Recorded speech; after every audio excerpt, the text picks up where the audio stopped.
Well, I used to keep my money in a cookie jar. It was shaped like a cat, it was a present from my brother. I read a lot of books, but I couldn't see between the lines. I'll have another cup of coffee if you don't mind. And good morning, Mr. Sanchez. Morning, Mr. Bayou. How you doing this morning? You know, Mikey, normally we meet and we try to keep it light and we try to keep it, smiles. I got an axe to grind this morning. Uh-oh. During the pandemic, I've watched the news a lot more than I normally would because, it's been social upheaval and political upheaval and there's been this pandemic. So I watched the morning news and they run a lot of the same commercials. It's a lot of loyal commercials. We'll get to the loyal commercials on the show.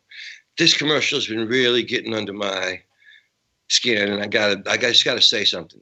It's a commercial for a drug for people with Crohn's disease. Now, Crohn's disease is a very serious situation. I have friends who have it. It's no laughing matter. But this commercial, one of them it's a band. It's a young rock band. And they're in the studio, and they're all looking really awkward, like, oh, man, singer's not here. We can't do anything. And then the singer comes in, they all lighten up, and they get on with the record, And I'm thinking, wow, pretty shitty friends, Like they know you have a medical condition. Well, they want to make a thing of it in the studio. So it's on stage. And now there's like 1,000 people in front of this band. And they're sitting there on stage like a bunch of stumps on a log, looking embarrassed, looking down at each other, looking like, oh, man, the singer's shitting. What do we do? I know. I'm like, play a song, man. Cover for your bandmate, for God's sakes. If you happen to have walked on stage before the attack occurred for her, then stay with her. Make people say somebody had to change strings or whatever the fuck. Cover for your friend. But don't go on stage and stand there staring at each other like, oh, man, the singer's shitting on herself. What are we going to do, And then she gets out on stage and they all brighten up like, oh, now we remember what to do. We're supposed to play music. Girl, you may have Crohn's disease, but you need new friends. New band. Yeah. And then the chick, it's the same. I don't know the drug. I don't want to say the drug, but it's the same drug. And they got a commercial where there's 3 chicks shopping. And one of them, like, makes a stomach and got to go to the bathroom while they're in the changing room area. And the other 2 look at each other and roll their eyes like, oh, this one here. And I'm thinking again, bruh. It's a medical condition. You can't be more understanding than that. This girl, you might need that drug, but you definitely need new friends. And taking the drug, and she's all happy, and the friends and they're shopping, and they stop in for a bite to eat after shopping, and the chick eats pizza. I'm like, girl, you don't need just new friends. You're stupid too.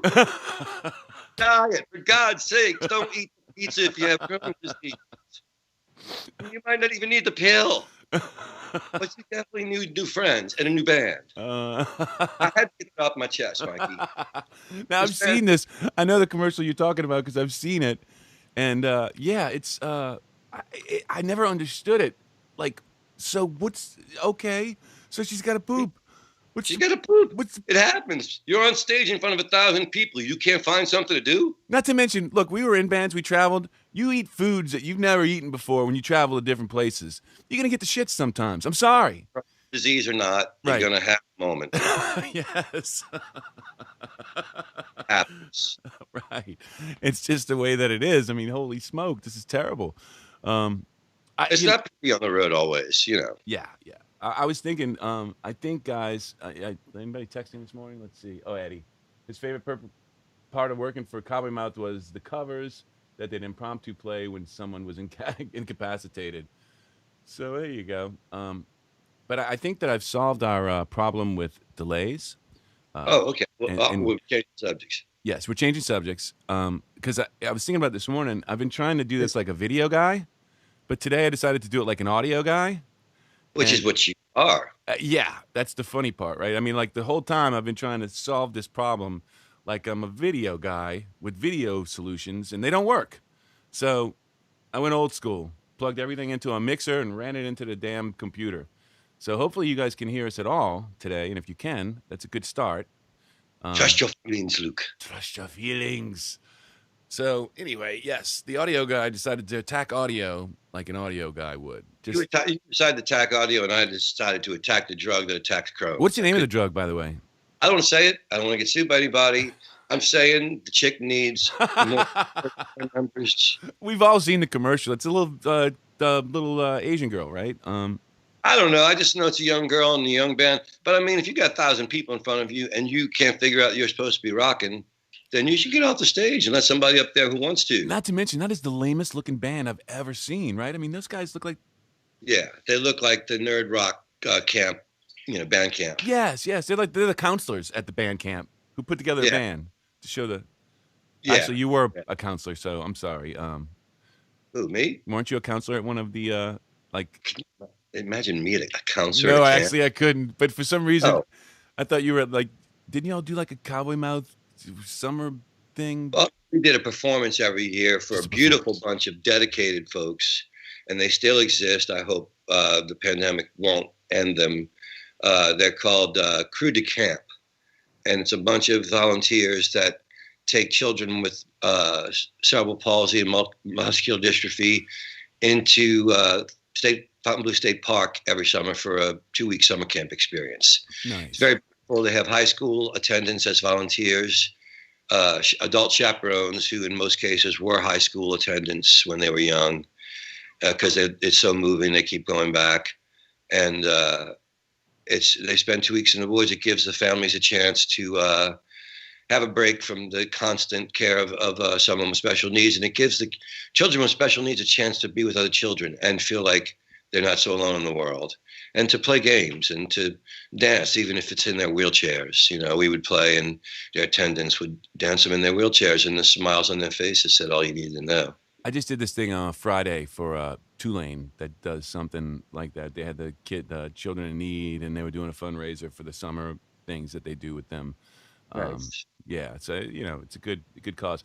Robert Schooley says, good morning. Hey, Mike. Hey, Paul. And then Philip Gooseman says, yes, don't say the name. They might shut our YouTube stream off. Bill's always got my back. No, I wouldn't know. The drug might be a great drug. You see what I'm saying? Like, that drug might actually be great for people with Crohn's.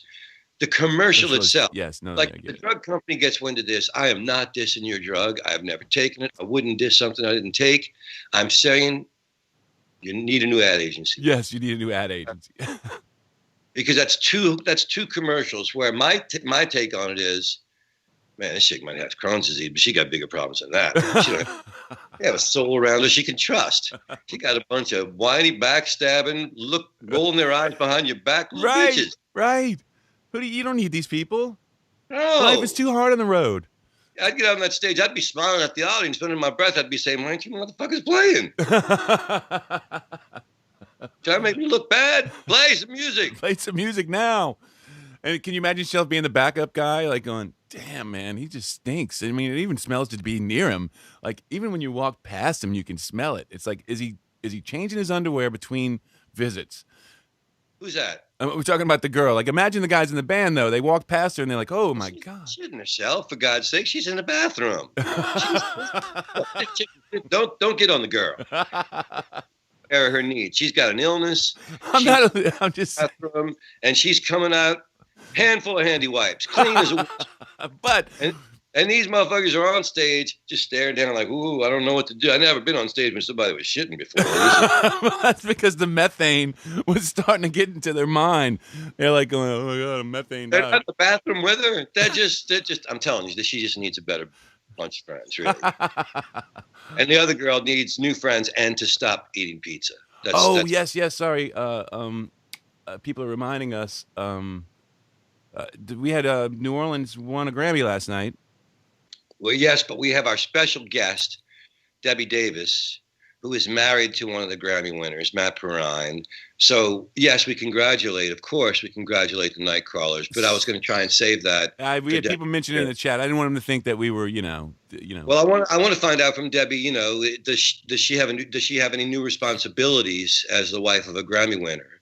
Does she have to bring him his slippers in the morning before he gets out of bed, or does she have to clean Well, them didn't out? we overhear something about coffee? Like during the check this morning, wasn't there some I kind of? think I heard when we did it. We did the sound check, and I heard a male voice in the background that sounds suspiciously like Matt Perrine. And I can't say I know the Grammy Award winner personally. I worked with him years ago, but I wouldn't say we were friends. He's a Grammy Award winner. He's on another level than me. Right, of course. I heard a voice that sounded like the Matt Perrine I knew years ago, demanding coffee and caviar. Yes, it was caviar, right? It was coffee and caviar. So her life might have changed overnight, and we're going to get into that with her and much more when we talk to Debbie in just a little while. Wait, I'm sorry to go back to the subject of shit, but Philip had a good point. He said all this talk and we aren't going to address the venue bathrooms. Like, not to mention you were saying she's in the bathroom now. This is a horrible experience for her because she's in a venue and we know what this is about. Now, I was hoping that we could leave the subject of shit behind because we have. I know, but I figured we'll get the shit out before Debbie comes on. I mean, we've had dudes. We've had, Griff would have gladly talked about shit, and probably has a shit story or two, and of course Eddie Ecker or Louise. But we saved it for the day we have a female guest. I'm not entirely comfortable with that, but the bathroom situation on the road is one of the most trying, challenging, and often disgusting things in road life. Should we ask her about that? She travels a good bit herself, or I has. will, in the And she's a spirit, female. like in the spirit of total transparency, I'm going to give you my worst bathroom story on the road. Okay. Playing Memphis in May, a festival that's right around Jazz Fest. In Memphis on an island, Mud Island. So you're in the middle of the Mississippi River. It's really cool. We always arrived at dawn because the driver would drive all night. So I wake up and it's a foggy morning on the Mississippi River. Bob Dylan's playing on the same stage that we're going to be playing later in the day. I can't believe I'm on a festival with Bob Dylan on an island in the Mississippi River in the fog. I'm so happy. But it's early in the morning. It's 5 a.m. Got to go to the bathroom. And I ain't wanting it, if you know what I'm saying. I think I know. Only bathrooms at a festival grounds, as you well know, are portalettes. But I'm pretty happy because the gates haven't opened. It's 5 a.m. I'm going to get me a nice, clean portalette for my morning constitutional. Well, I did mention it was foggy. And nobody wants to actually sit on a portalette, so I am suspended above. And what can only be called an explosion of mistake jumps out of me at the same moment that my sandals slip of the portalette and my ass lands firmly on the toilet seat. I was half asleep. I picked myself up by the handicap bars and I look down and there's a big ass print in fecal matter on the toilet seat. One. Hey, that wasn't there when I got. So, with bottled water and underwear that never made it back to the bus, things got cleaned up to a reasonable degree till I could get to a shower. But the bathroom in the road sometimes isn't pretty, man. I'm sure you have one yourself. Yeah. I mean, most of mine. That's for me. So you gotta give me something. I'm not. You can't leave me out here with my chin. I don't know if I've slipped, but I'll tell you this one. It's pretty embarrassing and weird, and it's a bathroom story. We were taking Spencer to one of his early Mardi Gras, and we're out in Metairie doing the family Mardi Gras, right? And you get out there and you got the portalette line that's like, by the time we're going, he's ready to go to the bathroom. You got a kid who's like 4 years old. He has to go to the bathroom when he has to go to the bathroom. There's no planning of like. So anyway, we get in the line to go to the portalette, and we wait in that line a long time. We finally make it in. There's, like I said, a line of people behind us, and we start going to the bathroom. And Spencer and I had never really gone to the bathroom at the same time together before, so he's decided to start looking up and investigating what I got going on. Oh, no. And he starts talking out loud, loudly. Wow, no. That one's big. Is mine gonna get big like that? Wow. Right. So I step out of the portalette like, and I'm getting out with a small child, and I'm hoping they realize he's my son, and I'm not just some NAMBLA guy that's in there, my goodness, Spencer. Thanks a lot, bud. Okay, prior to our first female guest, we've covered bathroom issues and possible pedophilia. I think we're just on the Yes, right track. yes. It's the elements that Philip people agrees have with you. come to expect from our show. Philip says, "Okay, that was a mistake. I shouldn't have brought that up." That's what Oh, you now get, Philip. he says so. Now he says so. See, he wanted to prompt us, and you can't handle the truth. That's right. You can't handle it.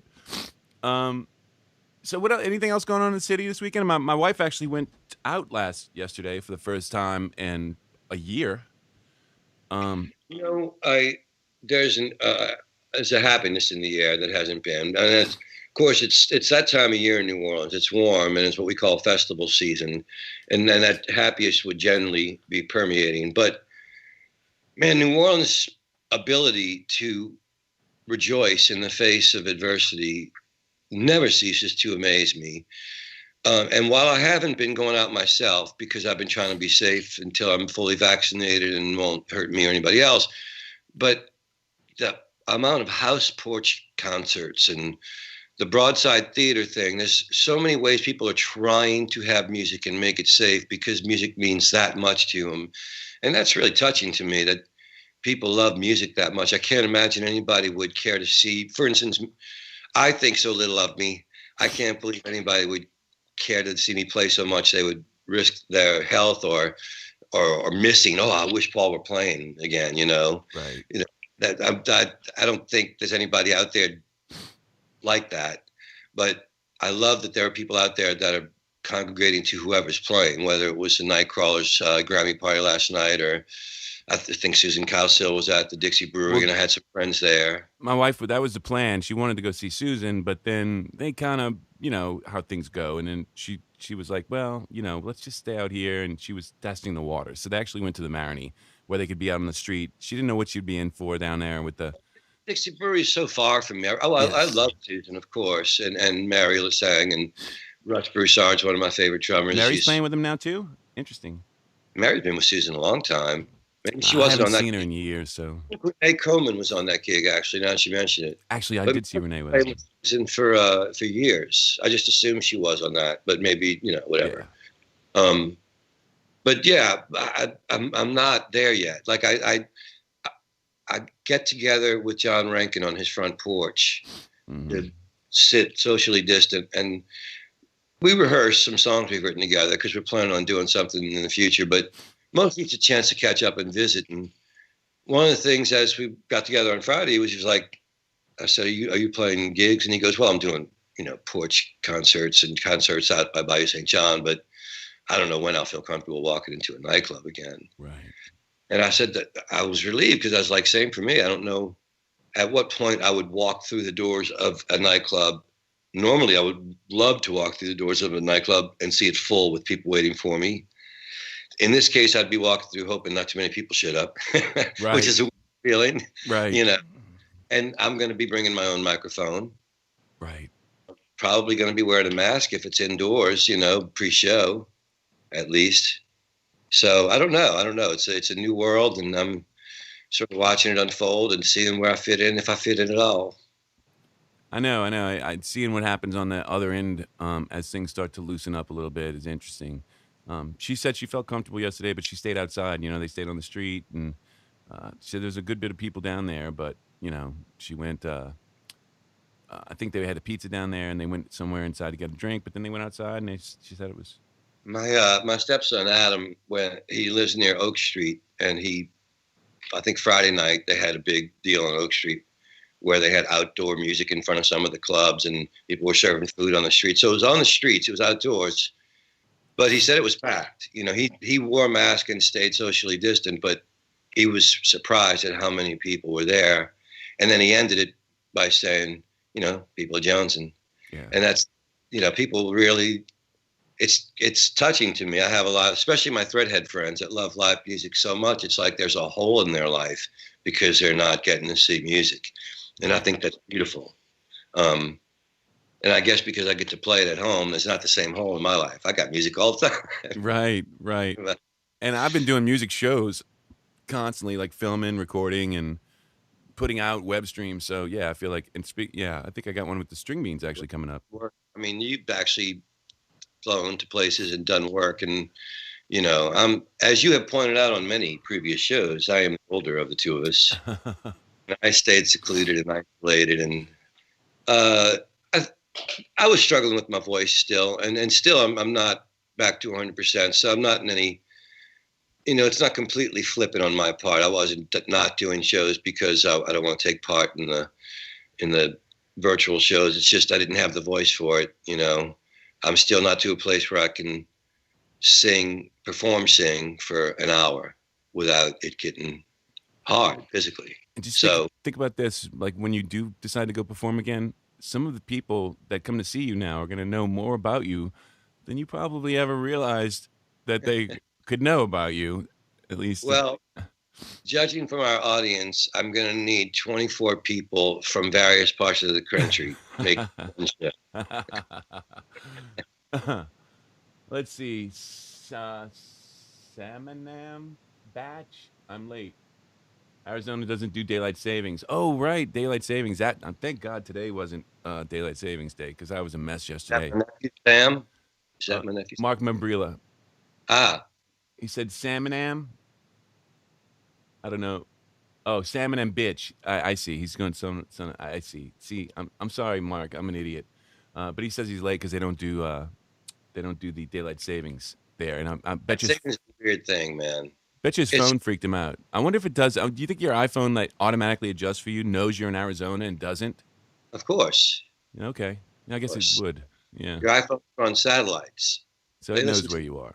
Not dialing into the local channel to get the time, and a little tiny elf doesn't come out and reset your phone. I get all of that, but would they take the time to put that in the algorithm? Is kind of what I guess they would. It's not an algorithm; it's a satellite. Click. No. Yeah, but satellites by themselves don't do it. They need algorithms that basically decide what the satellites are going to do. I was watching A Star Is Born last night with Lady Gaga, and that scene where the father's got all his singers, his 50s Sinatra singers backstage, and they go, "Hey, check out this on YouTube. How'd she get so many views?" Well, it's the algorithm. Right. And one of the old guys goes, "What's an algorithm?" And one of the other guys goes, "It's a beat, man." That's right. That's right. So they count it with the beat? Yeah, they count it with the beat, man. Beat, man. Oh, man. It's funny as I just watched that movie 2 weeks ago. Man, the first half of that movie, of course, just destroys me. I just love the whole build-up. Once she starts getting famous and everything, it's sort of, it's fine. But Allison and I made a project. She was off on Friday, so we watched all 4 A Star Is Born. One Friday, one Saturday, one Sunday, and the last one yesterday. And there was stuff I liked about each of them. And in this particular one, I thought it was really great up until they started putting her in costumes and doing her hair. That's what I'm saying. It went in that direction of... they turned her into Britney Spears. Right. And I'm thinking the whole movie, what he loves most about her is her authenticity. And the fact that she'll stand up and tell people to go fuck themselves. Right. And suddenly this little British... a fat guy, Rev, is ordering her around like, he's a slave master, and she's doing it as if, okay, this is what I don't want to dye my hair, and I don't want dancers, but I'm going to do it all. I was like, well, what happened to the bitch that punched the guy in the car? She was tough. Right, exactly. And obviously that's what his problem is in the movie too. And that's what his thing is, that argument where they have in the tub where he's like, I feel like I failed you, Yeah. Yeah. He's definitely coming at it from that place. Well, he was also, he was an alcoholic. Well, yeah, but even so, you get what he was saying. It wasn't the alcoholism that he had failed her on. It was the idea that she was turning into this pop thing that, But he could only see his place in it. Right. Maybe so. Part of that suicidal nature is the narcissism of self-obsession. Right. And he could only see he failed her. Right. Right. Yeah. But in fact, she made conscious choices, and she must have liked her new personality. She won a Grammy with it and all that kind of stuff. But I kind of liked her when she was the tough chick punching people and singing rock songs. Yeah, that's why I love the first half of that movie. Once it switches off to that, I'm just, It was kind of the same thing in the Streisand version, because Chris Christopherson authentically looked like a rock and roller. Right. He looked like a guy who was living hard and drinking. Driving those motorcycles all around the stage and stuff, right? And then she had the perm, which was way off in the first place. And then when she started singing his songs, it's suddenly her in a suit with sequins on it doing Barbara moves. And, I like Barbara. She's a great singer, but she's not a rock singer, I think she might have been trying to compete with Bette Midler's The Rose, which Bette was incredible as the pseudo Janis Joplin. But anyway, So I've had a bunch of people here answer my question. Sorry. Yes, Amy Beer, she's telling me that if you're in Arizona, they don't update. Allison Casey Dewar said yes, because when she lands in New Orleans, her plane is back to Central Time like magic. Yeah, I knew about the time zones. I just didn't know about the daylight savings time. And then Robert Schooley says sometimes when you have a chance, he would like to hear the story behind Real Good Time off of Jet Black and Jealous. Do we have time to go into that story? What time is it? It's 9:30. Yeah, it's a short story. It's really, there's not much to it. It was, let's see, some of it was me reading an Ann Beatty novel. My first marriage was falling apart, and the images of her marriage in the story I was reading falling apart kind of permeated through the story. Some of it was a trip to the Gulf Coast with my friends and all of our girlfriends. Some became wives, most became ex-wives, and getting drunk and running on the beach and doing the things you do when you're in your early 20s, back then. And there were no cell phones for people to take your picture and put it on Facebook. Ironically, the last verse, with my wrinkled shirt tail hanging down, I stumble in at 4 a.m. without my glasses. Then I gargle down a Valium, fall asleep, and promise that it's the last time. I sort of lifted that imagery in that moment from a story I was reading, or I think I did. It's so long ago. It's 30-something years ago. But it hadn't happened. And then I was working on a movie that my friend Mary Kornhauser wrote, Zandalee.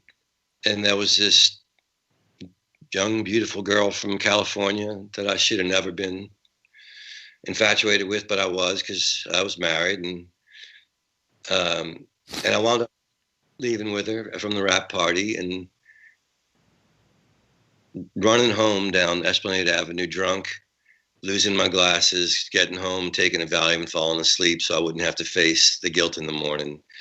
And that song came back to me. I was like, that's weird. I might want to be careful what I write next time. Just like I wrote it a year ago. Thanks, Mark, for the clear up. He says, yeah, they don't have an Arizona specific setting, so he does have to play with his own phone. I think that's what he's saying anyway. Yeah, could be a euphemism for all you know. He could be, Yeah, who knows? But the Real Good Time, it's the kind of, I guess that's one of those.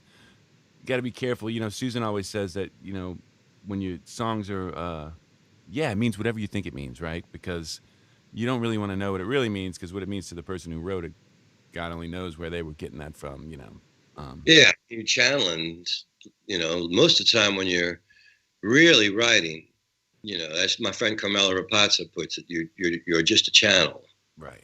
That thing that's whispering to, or as one of my favorite books, in the book Illusions, the final book 1, he meets the person who's been giving him his ideas in another dimension, and he says, you're the person that's been whispering me my ideas. And she goes, whispering? I've been screaming my head off trying to get you to listen. You are thick. Right. In this dimension, it sounds like, somebody's singing me this song. I should take it down. And that dimension, the guy's probably going, listen to me, I'm singing. Right. And I'm just barely tuned in. I am tuned in. I so got this. So, is it time? It's 9:35. No, we do not want to rush Miss Debbie Davis. Oh. When you get Deb, you're getting professionalism. Yes. A true performer. So we said 9:40. By gummit, we meant 9:40. Oh, we meant 9:40. So I was thinking, she kind of reminds me of oh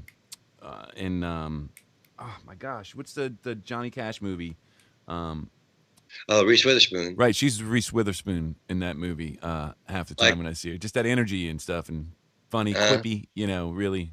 Yeah, she's sharp as a tack, man. Yeah. She's my Gracie Allen when I'm on stage with her. Yeah. anything, and Deb can turn it into a joke. Yeah, she's always there for you, right? She's got Oh your yeah, back. yeah. Oh, she said and profanity. She just texted. She just joined in, and the profanity. Well, see, Debbie, I don't know about the profanity yet. You'll have to share. She ain't afraid of it. No, apparently not. Thank goodness, right? Thanks, Paul. Life is dirty, and sometimes we mess up. The life of hard knocks. That's Robert Schooley answering your question about the what was it? A real good time. So Well, that sometimes sometimes we mess up because that's the only way we can figure to get ourselves out of the mess that we have made. I don't know if I ever intentionally mess up, but I certainly have messed up knowing I was messing up. I don't know if it's exactly the same thing, but It's got to be, right?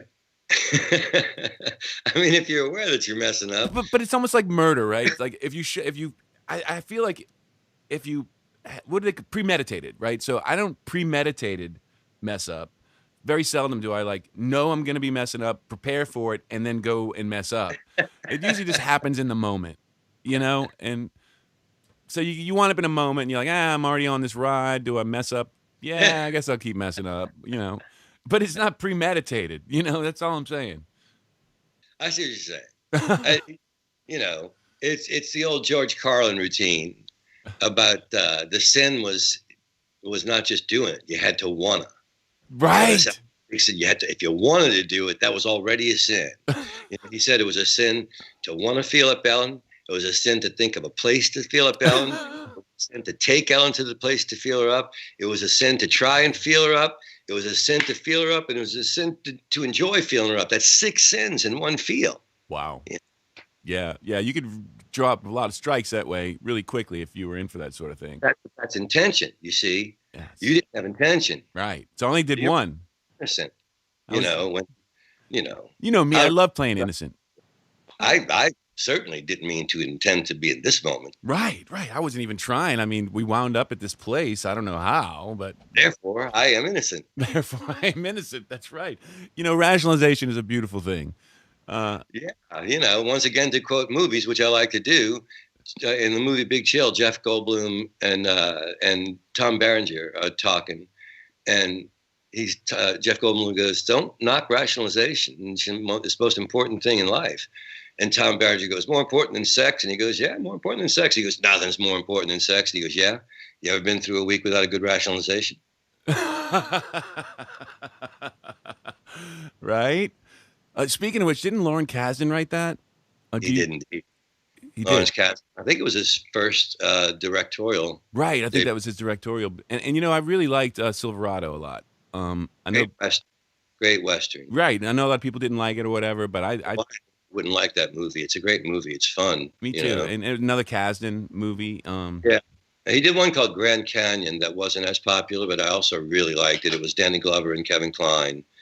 And it was sort of ahead of its time in these days. It was a white family and a black family on a vacation in the Grand Canyon. And they had a moment, where they see across racial boundaries. It wasn't, it didn't have the sex and romance of The Big Chill or the gunfire of Silverado, but it was a really beautiful relationship movie. I like Lawrence Kasdan. Yeah, me too. I'm a fan of his. Plus, he's written some of the best adventure films of our generation. Our generation, anyway. Indiana Jones. I think he was involved in that, and of course Star Wars. And oh wow. Yeah, he was involved. He's been working with Lucasfilm for a long time, just touching stuff up, and now him and his brother, him and his son are doing it. Right, his son's in the business. Helped him work on Solo, I think, when they did the Solo rewrite for Ron Howard.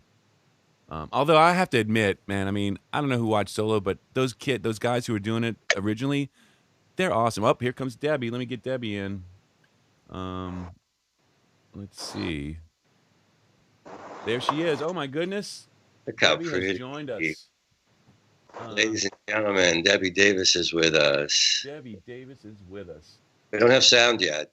No, I'm just messing with you. No, Huh? yeah, nice. That's exactly what we need, is you messing with us that way. Mm-hmm. Well, I assume that's why you brought me here. I want to start the show, Deb, saying thank you for joining us. Oh, thank you for having me. Congratulations on your husband, Matt, and the Nightcrawlers winning a Grammy last night. That's really exciting.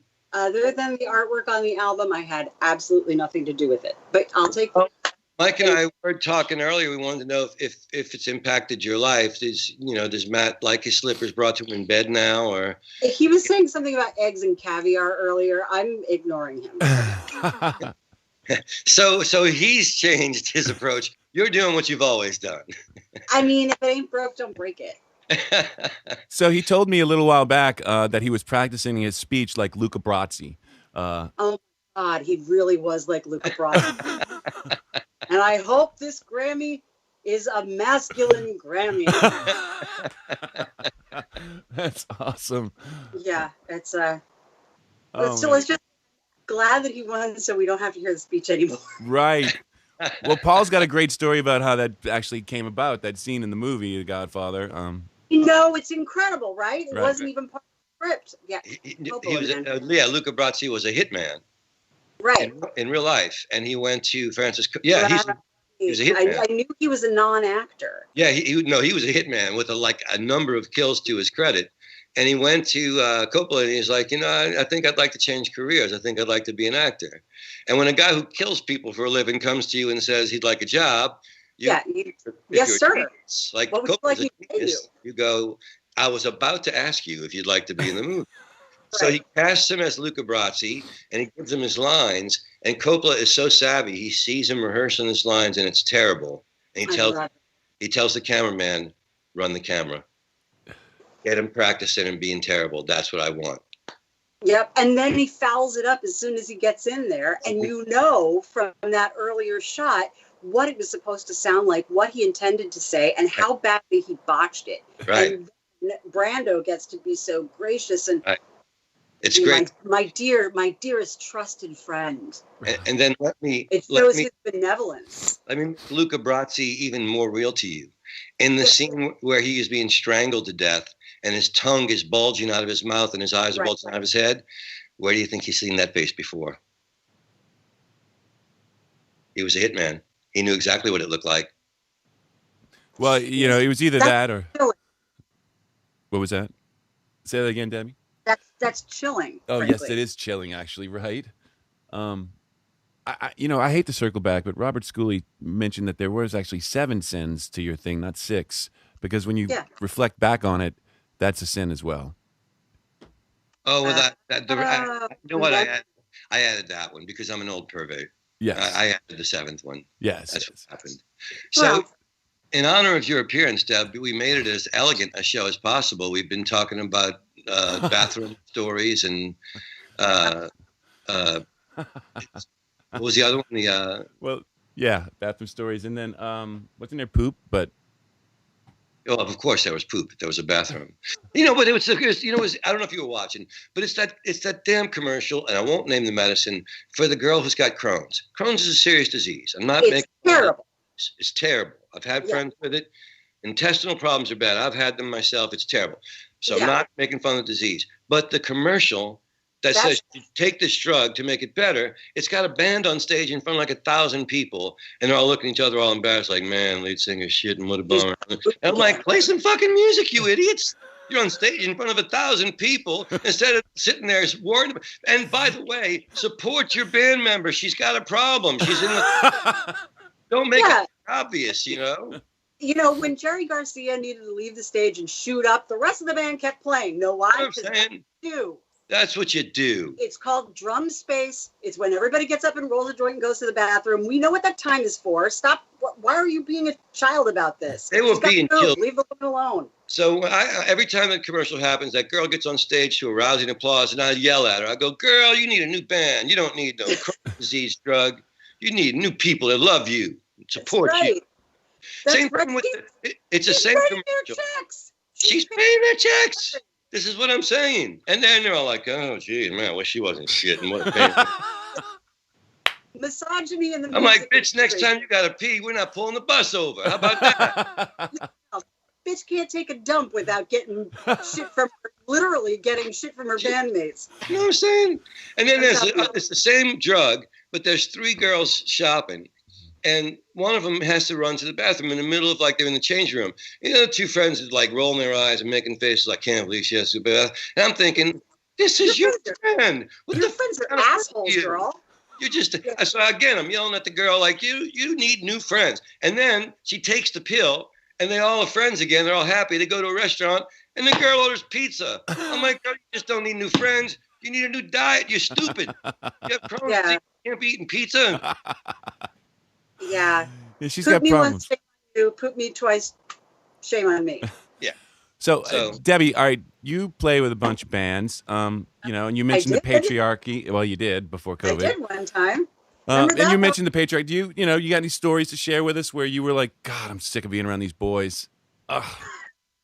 The boys are never the problem. not I'll qualify that. The boys are almost never the problem. The problem is usually the people who are in charge or the people who are organizing or whomever. I vividly remember the very first band I was in, and this was in New Jersey in 1991. It was one of those pay-to-play clubs. It was, you could be under 21, and you could go in, and it was marketed to high school kids who wanted to go out and do shit. The bands had to sell tickets. I mean, this is nothing new. So you were given a certain number of tickets at a certain price that you had to pay for those tickets, and then you could charge whatever you wanted for them on the side. So the smart money was on getting 30 tickets, selling 10 of them at 3 times what they're worth, and then giving the rest away. Because then you pad the place and you make your nut and you don't have to rely on actual sales. So that was often what we did. And the first gig that we did there, we showed up. It was me and my best friend Jody, who were both singers in the band, and the rest of the band were boys. And it was 5 other guys. So it looked like a full-fledged band with or without us. We were all standing backstage. And the club owner comes over because he's making sure everybody's there. And he says, all right, hands up if you're in the band. He's got wristbands to give out. And so we all put our hands up. And he comes right over to me. He goes, no, honey, in the band.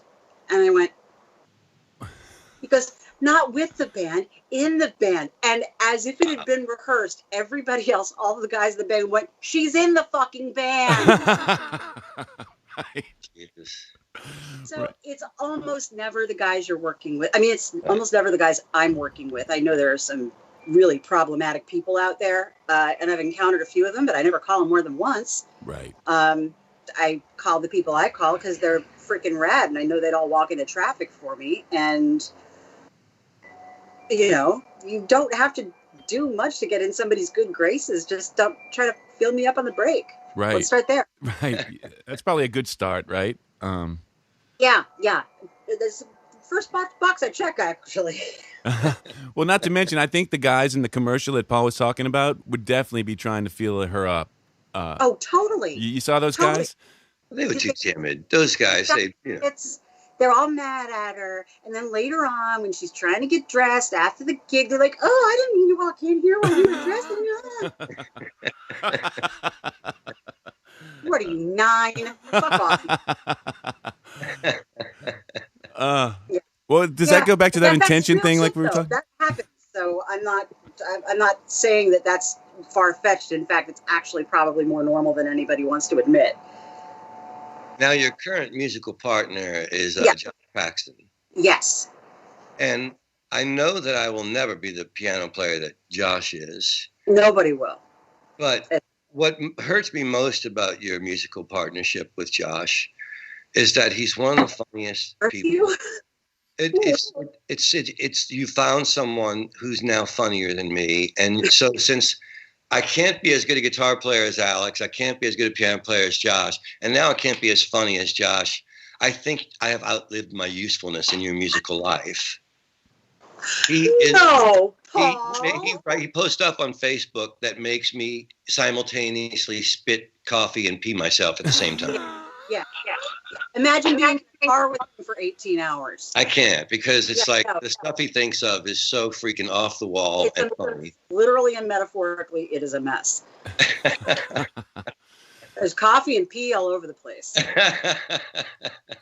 But it must be fun. You guys are great together. Yeah, no, I mean, I've known Josh for 22 years now, 22 or 23. Has he been in New Orleans that long? He has been in New Orleans longer than that. He came down to do his master's work at UNO It was the first year that Ellis had started the jazz program at UNO, and he had just finished his undergrad and had come down here, and he never left. And so he studied with Ellis, and then he just stayed, and then he wound up being the transcriptionist on those James Booker and Professor Longhair sheet music books. Wow. I forget which sheet music company it was, but they wanted somebody to transcribe all of the shit that they did, and nobody could. Like, people were writing it down, and it was accurate, but it was like the piano equivalent of unreduced fractions. Like, everything was in the wrong place, and the right hand was playing the left hand, and the left hand wasn't there. Like, it was a mess. Yeah. So they brought Josh in, and he, I get the pleasure of putting into our stage shtick that he literally wrote the book on James Booker. That's awesome. So, but that's why. I mean, that's why he so. You and material is all in there and so accurate and so ingrained, because he had to literally write that shit down. You and Josh and Matt and Alex, a lot of the guys that you play with, came to town when I was mostly gone 250 days a year, right. Being an almost famous rock star with Cowboy Mouth. And so it was really interesting for me to come back and first observe that scene, because it was a really rich musical scene, and then to slowly integrate players from that scene into my music and my scene. Right. Yeah. Take around the country when I could, to show them a little bit of America, and just teaching them how to be less perfectionist as musicians, so that they could play rock and roll with me. But it was great. I think I told a story on the show of making the Stu Called New Orleans album with you, and you said, well, I said, look, we're making it tomorrow, we're not going to rehearse, and you can't obsess. And you were like, if I can't obsess, how am I going to make a record? But yeah, it's been a joy. I learned so much from y'all. Of my work by not letting me obsess.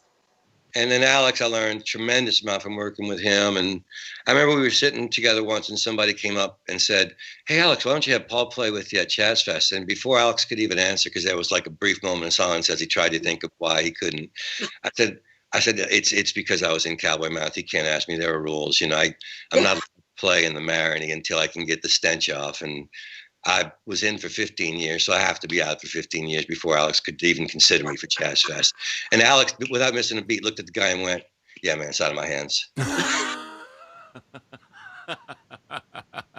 See, now that's where the funny is. I'm sorry, Josh is wry and intellectually, verbose, but Alex is always the one who comes through with the.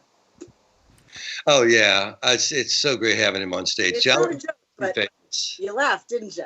Yeah. Yeah, he seems to be able to just pinpoint exactly what's going on in the moment and express it in a way that you just go, gee, this guy killed That's me. why he's such a good songwriter. Yes. Yeah. In my opinion, that's why he's such a good songwriter, because he can take all those unnameable things that are not tangible, but you know that they're there, and he can actually pull them out and put them in front of you and shine a light on them and call them by their right name. And then suddenly it all makes sense. All those ugly, oogie things you couldn't figure out before are compartmentalized, and they make sense. And you know that somebody else feels them too and was able to articulate it. It's very comforting.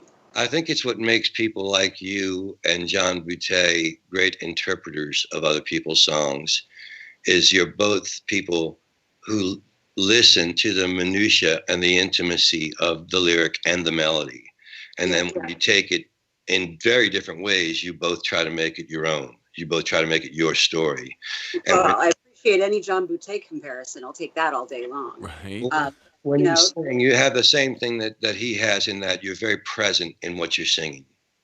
You're telling the story. I have a lot of theater background. I think that has a lot to do with it. I think the fact that I grew up on stage doing, music was my second thing, really. As a triple threat once upon a time, it was music, it was theater, then music, then dance. Oh, theater was first choice. Mm-hmm. Oh, wow. Yep. Well, you definitely had help at home with your music, because your mom is a fantastic teacher. I certainly came by it, honestly. Yeah, I mean, when she labored under the delusion for a long time that I was a soprano. So once I disabused her of that notion, it was smooth sailing from there.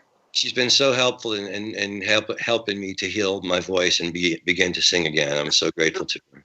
Well, and that's what she's really great at it. And people ask me all the time, do you teach voice? Do you give lessons? I'm like, no, I don't. And it's not because I guess I couldn't, but I feel honestly disingenuous doing it because I know what a real teacher is like, and I know I'm not it. Right. You know, she's the real McCoy. I'm a pale shadow. I can sing for you. I can teach you to imitate me. But like I'm like the Rich Little of voice teachers. That's not me. That's just imitation. You know, one of our comments, she's the real deal. One of our chats kind of falls into that actually. Philip Gooseman saying, when you said the piano equivalent of unreduced fractions, he says Debbie is the best at translating music to math. I totally understand that. So, as an English and theater major, I'm happy to be of service. Right. So, but that's the teacher in you, right? Coming out that you're it's in your blood. Your mom, I guess it's part of it. You the way you see things. Well, but both of my parents were professional singers and performers for 50 years. I mean, I didn't attend a full year of public school until fifth grade. Wow. Because they would be out of town for the fall and we would come back right before Christmas, or they would be out of town from February to June, and I'd miss the second half of the year. So it was that weird coming up? I mean, like school in and out like a Coast Guard kid? You know what? It was weird because I was always catching up with who my classmates were, and I didn't make a lot of bonded friendships in those early years. Right. But I always come back at least 4 weeks ahead of the rest of the class because they give us the lessons for September through Thanksgiving, say. And I would come back after Thanksgiving break and they would barely be up to the stuff that I was supposed to have gotten to at Halloween. Right. So I was always sitting there redoing work that I'd already done or doing independent study or reading an extra whatever, doing extra credit work. So school was easy for me because I was always ahead. Right. I meant socially too, like just the social aspects of it. Very weird. I grew up around a lot of adults. Right. And so I guess when I was fifth grade, I would have been about 10, I guess, was my first full year of public school. And I took a social ass kicking because every time I wasn't there was now up for scrutiny. What's she doing now? And somehow the fact that my parents were opera singers, so that translated to oh, you must be rich, oh, you must be this, oh, you must be that. So I was immediately taken as a snob, even though I was like, whatever, man, I'm watching the freaking Muppet Show, I'm one of you.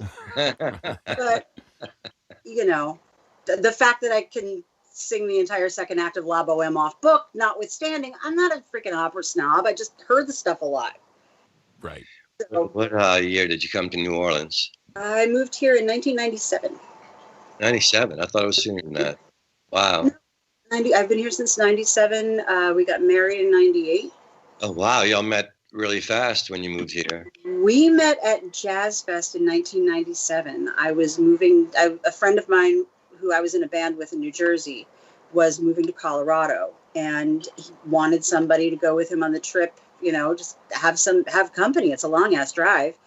And I'd travel a lot, but he hadn't. And so he wanted to see stuff, and I wanted to see stuff too. I just had an acrimonious breakup with a boyfriend and really needed to get out of Dodge and get out of my own head. And this was really perfect. Travel always is.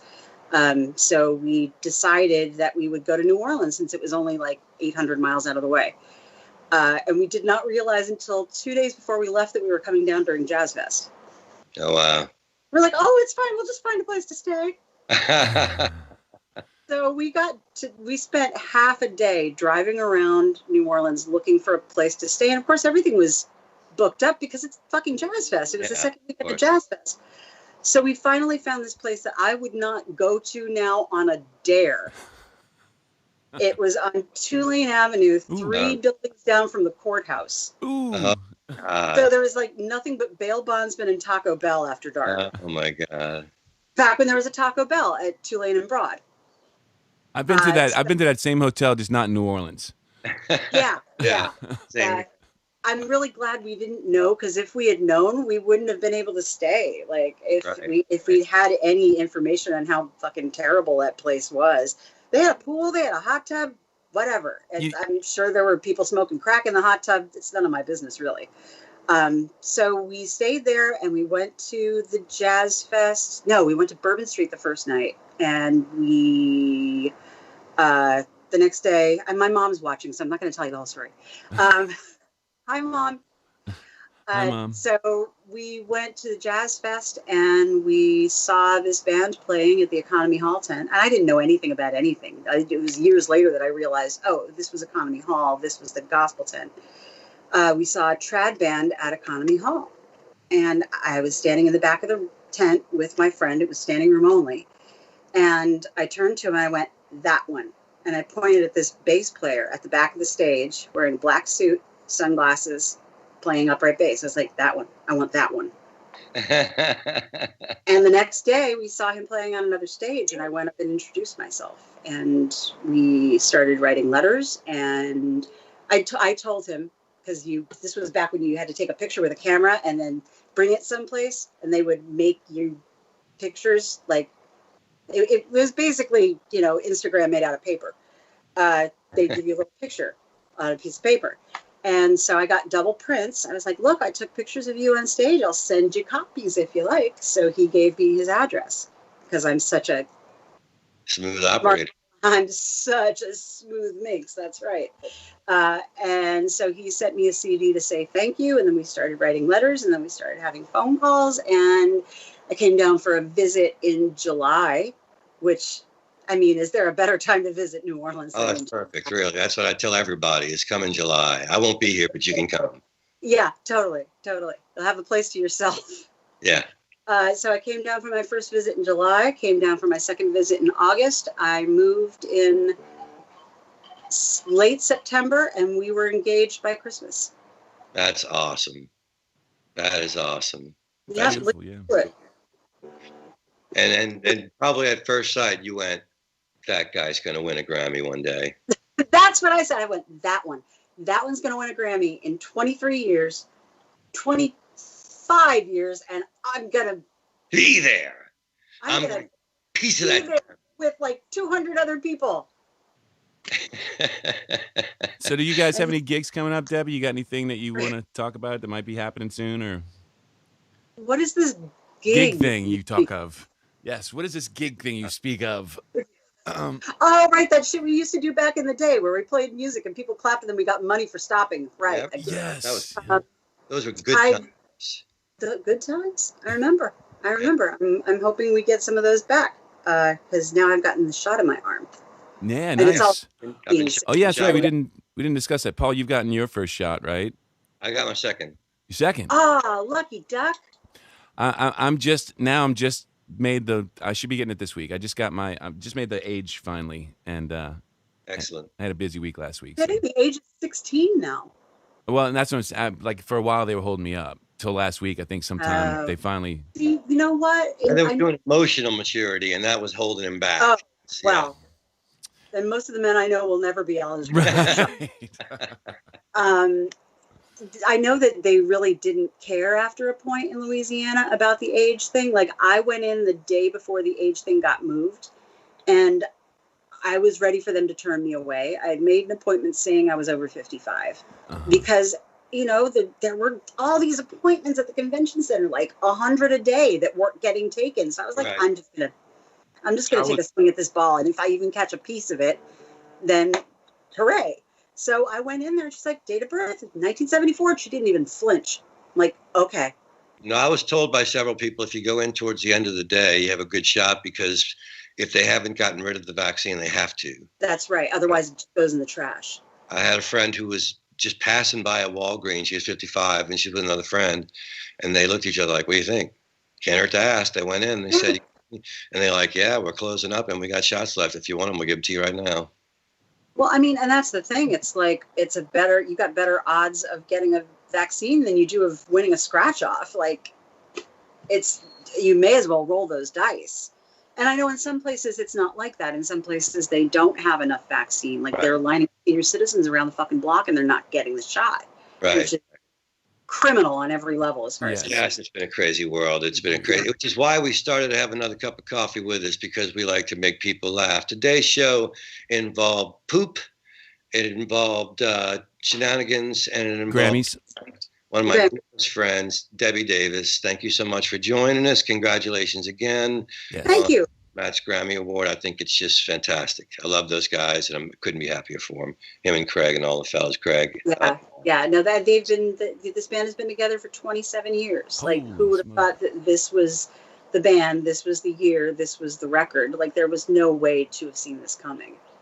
So no, I remember. We're as surprised as everybody else, it turns out. I remember when Slither Slice was held up because of Katrina, and That's the Threadheads. right.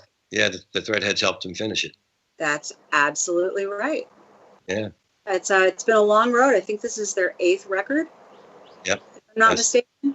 The New Orleans music scene and all who won. Well, and what's good for one is good for all. Like, there were so many Louisiana artists that won at the Grammys this year. I can't help but think that just portends good things for everybody.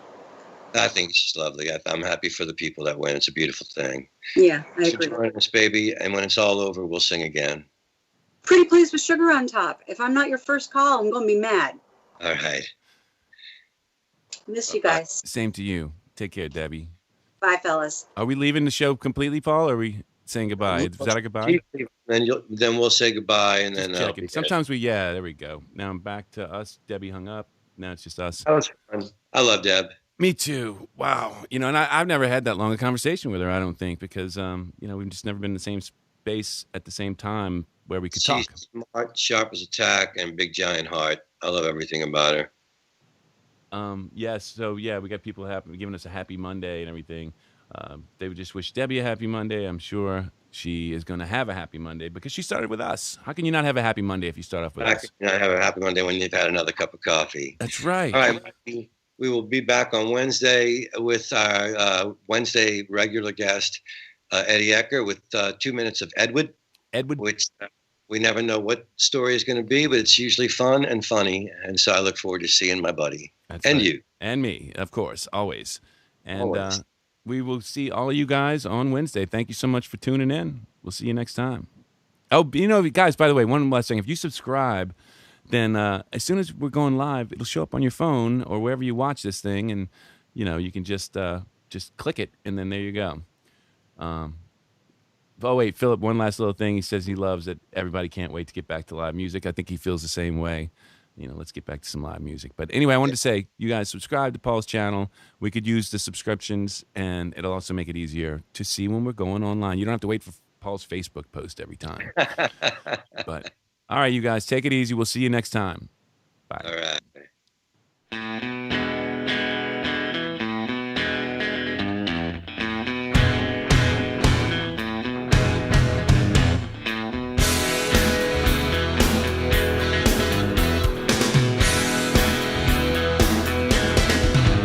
Well, I used to keep my money in a cookie jar. It was shaped like a cat, it was a present from my brother. I read a lot of books, but I couldn't see between the lines. I'll have another cup of coffee if you don't mind.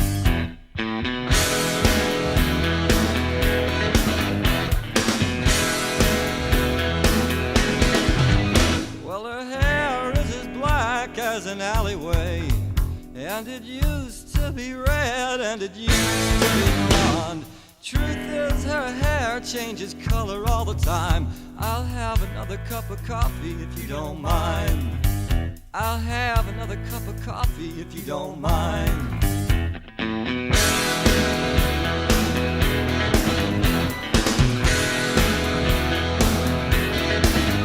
Well, I'm staring at her shoulder, but it's not what I see when I hear two fellas fighting in the booth across from me. So I wipe away the ashes from an empty counter seat, and I wished I wasn't homesick, I wish I was